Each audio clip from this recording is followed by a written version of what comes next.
నంద్యాలలో నిర్వహించిన స్వర్ణాంధ్ర స్వచ్ఛాంధ్ర కార్యక్రమంలో జిల్లా కలెక్టర్ జి రాజకుమారి, ఎంపీ డాక్టర్ బైరెడ్డి శబరి పాల్గొన్నారు. పరిశుభ్రమైన పరిసరాల నిర్మాణంలో ప్రతి పౌరుడి భాగస్వామ్యం అవసరమని ఎంపీ శబరి పేర్కొన్నారు.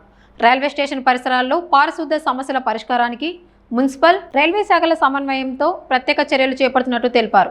కాలువల పూడికతీత, స్లాబ్ ఏర్పాటు, అదనపు డస్ట్బిన్ల ఏర్పాటుతో పరిశుభ్ర వాతావరణం కల్పిస్తామని వెల్లడించారు.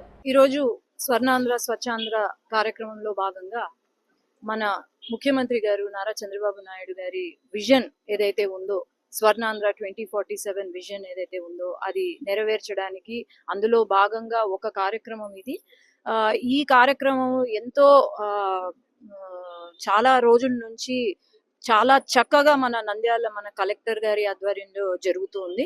నేను చెప్పేది ఒకటే, ఒక రాష్ట్ర ప్రభుత్వాలు, కేంద్ర ప్రభుత్వాలు ఒక్కటే దీనికి రెస్పాన్సిబిలిటీ తీసుకోకుండా ఇక్కడ ఉన్న ప్రతి ఒక్కరూ కూడా ఈ రెస్పాన్సిబిలిటీ తీసుకోవాలి. ఎందుకంటే కేవలం మనతో మేమొక్కటే చేయడం కాదు, మీతో మార్పు రావాలి అనే ఉద్దేశంతో మన నంద్యాల వచ్చేసి it is the hottest area in south ఇండియాలోనే.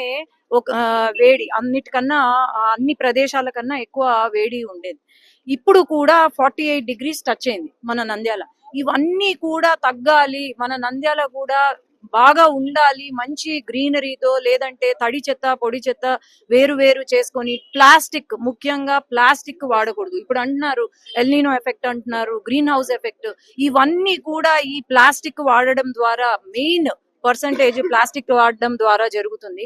కాబట్టి అందరూ కూడా ఒకటే అర్థం చేసుకోవాలి, మన జనరేషన్స్, మన భావి తరాలు బాగుండాలి అంటే మనం కూడా రెస్పాన్సిబిలిటీ తీసుకొని మనము క్లీన్ నంద్యాలుగా తీర్చిదిద్దాలని కోరుకుంటూ ప్రతి ఒక్కరికి కూడా నేను రిక్వెస్ట్ చేసేది, please start conserving resources, energy conserve చేయండి.